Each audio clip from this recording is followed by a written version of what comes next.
Troisième et dernière partie, je disais troisième et dernière partie de cette émission. Nous parlerons des à côté de cette CAN et puis les informations et les pronostics. Nous allons aussi voyager comme d'habitude. Nos invités sont toujours là, bien calés dans leur fauteuil. C'est Dina Pom, ancien sélectionneur du Burkina Faso qui a travaillé aux côtés de Paul Put, le Belge qui a participé à la finale contre le Nigeria en plus. Donc en Afrique du Sud. Vous avez gardé de bons souvenirs de votre passage à la tête de l'équipe. Vous étiez un entraîneur adjoint dur ou pas? Mais un entraîneur, il faut savoir discuter très bien avec tes joueurs et puis savoir les mettre en confiance. Ouais. Et votre gardien que vous avez conduit du côté de Lille, rappelez-nous. Lille, il est toujours là. Je pense qu'il va être prêté à un club portugais. Ouais. Rappelez-nous son nom. Kofi Hervé. Oui, Kofi Hervé, les jeunes Kofi. Ouais. Donc il a été prêté à un club Oui, au Portugal, je pense pas. Bon, j'ai appris ça par les infos, mais il faut que je le gagne d'abord pour savoir si réellement c'est vrai ou pas. D'accord. Et puis Michael Ossé, qui est Massa, qui est le président. Massa, c'est un nom de grand footballeur aussi. Hein. Oui, Robert Mensah. Ouais. C'est un nom assez répandu sur l'Afrique de l'Ouest. Hein. Ah, ouais, ça va de la Côte d'Ivoire jusqu'au Bénin, facilement. Ouais. Après, vous avez d'autres pays, même jusqu'au Cameroun, vous trouvez des Mensah. Et les filles sont bonnes aussi hein, en foot. Hein. Ben, les filles du Ghana. Oui, du Ghana, bien. Oui, mais le Ghana, c'est un pays de foot. Ouais. À partir du moment où les hommes sont bons, les filles, quand même, arrivent à se montrer à un certain niveau. Elles ne font pas partie des meilleurs du monde, mais ils sont là. Et au Burkina Faso, non, les femmes ne... Mais ça joue au foot aussi. Hein. Oh. Mais on commence, oui, ça commence. Ah, bien sûr. Ça commence, elles jouent déjà. Elle joue. Oui. Il y a un championnat aussi. Hein. Oui, il y a un championnat, oui. D'accord. Eh bien, on a les Black Queens. Ah, les Black Queens. Voilà. Ah. Les reines.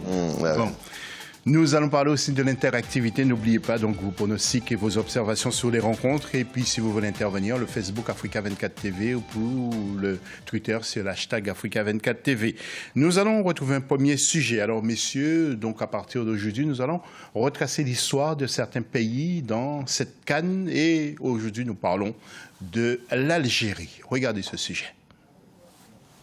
Avec 17 participations à une phase finale de la CAN, les Fennecs de l'Algérie sont bien partis pour arriver en finale de la CAN 2019. C'est en 1967 que l'Algérie dispute ses premiers tours qualificatifs à la Coupe d'Afrique des Nations, où elle réussira à se qualifier. En 1984, elle prend la 3e place de la CAN. Lors de la CAN 1986, elle repart avec 2 défaites et un match nul et est éliminée au premier tour. En 1988, l'Algérie termine 3e de la CAN. C'est en 1990 que l'Algérie, pays organisateur, va battre le Nigeria et décrocher ainsi le titre de champion d'Afrique pour la première fois de son histoire. Rappelons que pour les matchs de qualification de la CAN 2019, l'Algérie n'a pas affiché de bonnes performances, mais ses différentes prestations dans la compétition comblent largement sa contre-performance et elle pourrait même arriver en finale.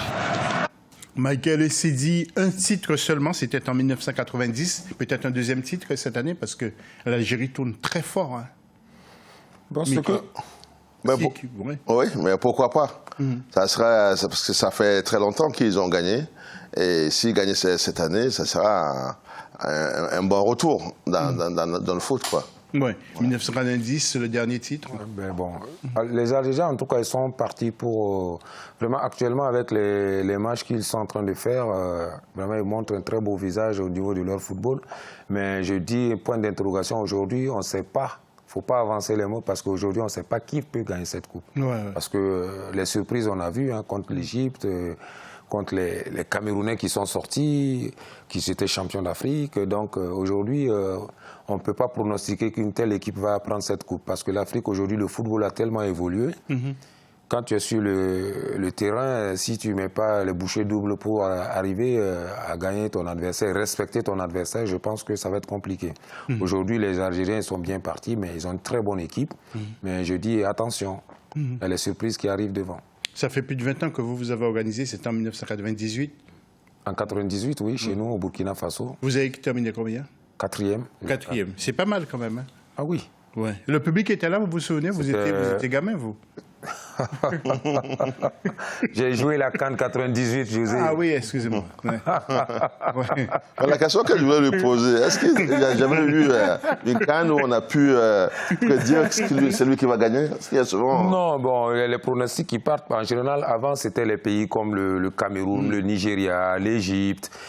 Donc on savait, en ce moment, ils avaient beaucoup d'avance. Le Ghana, ils avaient beaucoup d'avance par rapport aux autres pays africains parce que c'était les seuls qui évoluaient en Europe.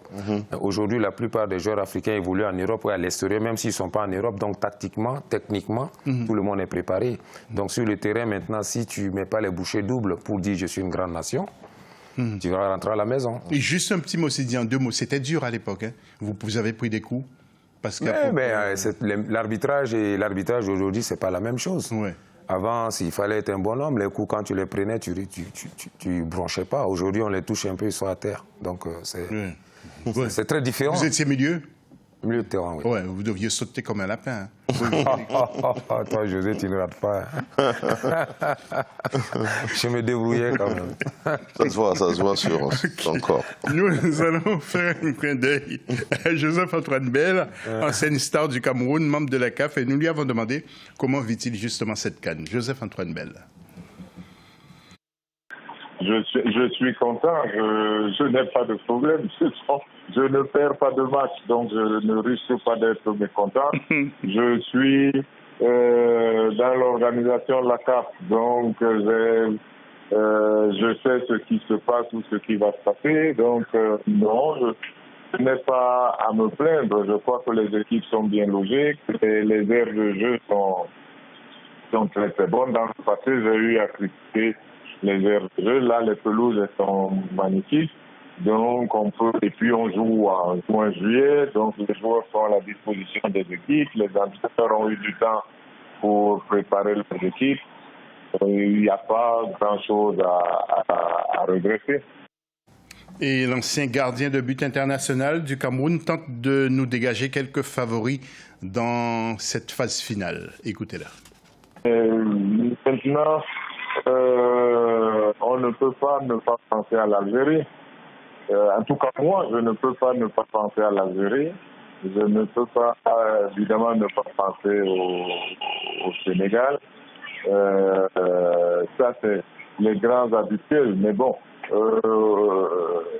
est-ce que la Tunisie va pouvoir se relever? Est-ce que la Côte d'Ivoire va pouvoir montrer autre chose?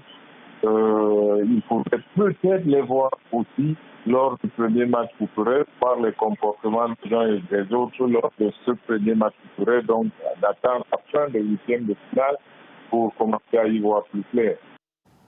Monsieur, avant vos pronostics tout à l'heure, ça va venir. Qui voyez-vous dans le carré d'as, justement, de cette CAN, avec ces superbes quarts de finale? Moi, je vois à peu près le Sénégal.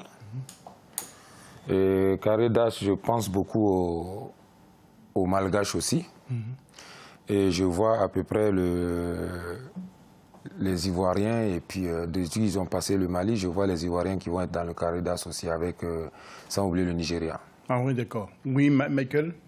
Moi, je vois le Sénégal, la Côte d'Ivoire, la Tunisie et l'Algérie, bien sûr. Ah oui. Même la Tunisie, vous mettez dans le carré d'as aussi. Vous sentez que... Aujourd'hui, comme je disais... Parce qu'ils ont éliminé. Non, le fait de respecter cette mentalité de ne pas sous-estimer l'adversaire, c'est un bon pourcentage de réussite.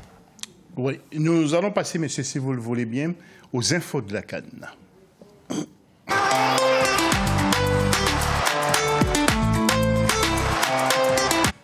Et sachez que la CAF, la Confédération africaine de football, a organisé une nouvelle conférence de presse avec le directeur de marketing et TV au programme des échanges, l'impact et l'élimination précoce du pays hôte, le problème du piratage des images, des rencontres. Vous savez, les images sont très piratées.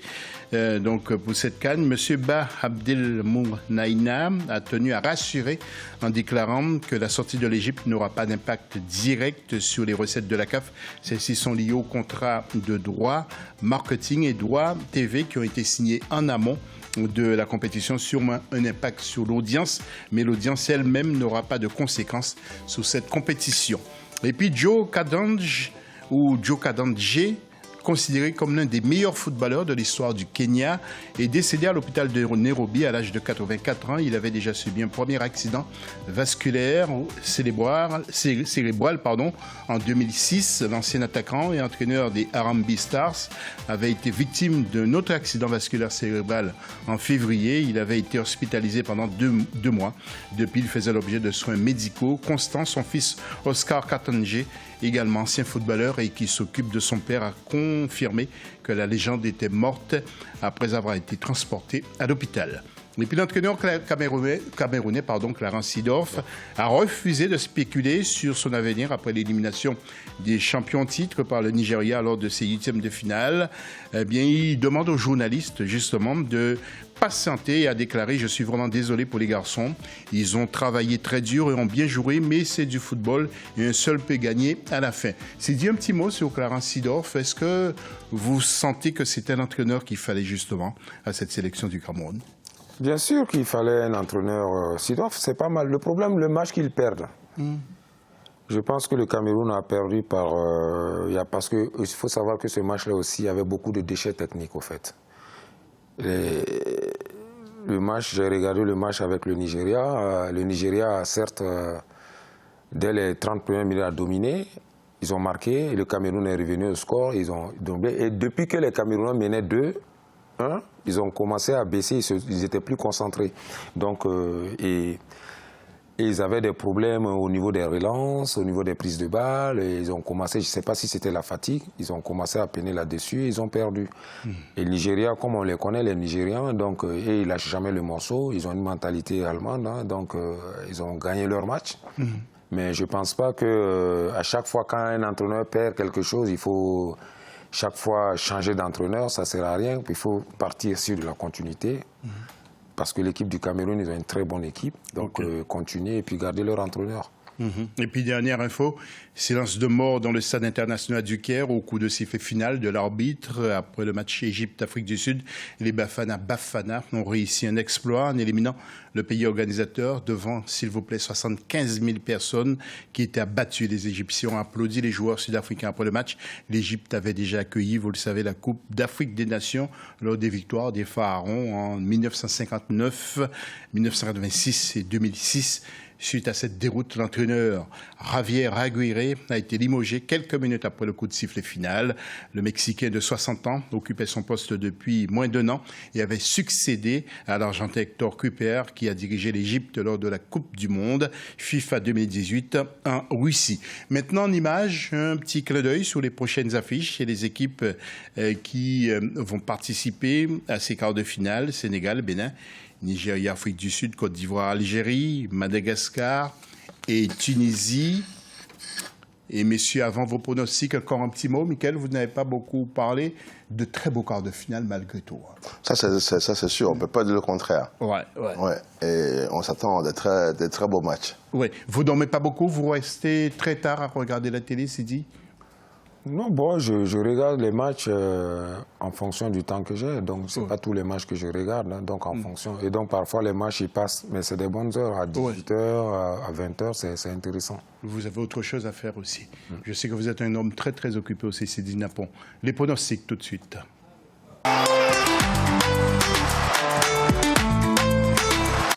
Alors, Michael, vous devriez nous donner des chiffres. Et soyez précis, attention, ne mettez pas mal à l'aise aucun supporter des équipes. Donc, soyez logique. Pour le match du 10 juillet, les deux matchs, Sénégal-Bénin, qui voyez-vous gagner? Je vois Sénégal gagner. Combien? Je vois Sénégal gagner 2-1. 2-1. Voilà. Et Nigeria-Afrique du Sud?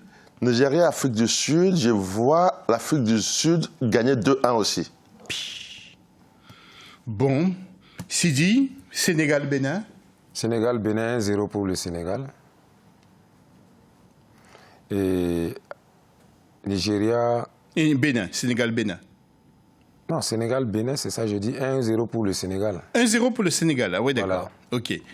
Et pour Nigeria, Afrique du Sud? Afrique du Sud, le Nigeria va passer. Donc, le Nigeria, ils vont gagner au moins 2-0. 2-0. Ouais. D'accord. Bon, messieurs, demain, pas demain, mais mercredi, jeudi matin, nous allons vérifier ça, si vous aviez raison ou pas. Donc voilà, merci d'être venu, Sidi. Merci aussi, Michael. Je profite de l'occasion pour dire merci à tout le monde, à mes amis qui me regardent actuellement au Burkina Faso et à Paris. Donc un clin d'œil pour le Burkina Faso et j'espère qu'on va pouvoir constituer une équipe et puis repartir pour se qualifier pour la prochaine fois. Ok, Michael, un tout dernier mot. Moi, j'ai dit big up le Ghana, big up. Voilà. On reviendra. Je suis à comeback. Voilà qui met un terme également à ce magazine. Merci beaucoup de l'avoir suivi. Demain, même heure, même antenne pour un nouveau numéro. N'oubliez pas que nous avons rendez-vous pour un nouveau journal sur votre chaîne avec Gladys Mwamba, donc grande supportrice de la RDC. Elle est en pleurs, s'il vous plaît, à la rédaction. Bon, mais ça va mieux. En tout cas, restez avec nous et surtout restez nos fidèles. Et à bientôt. Salut.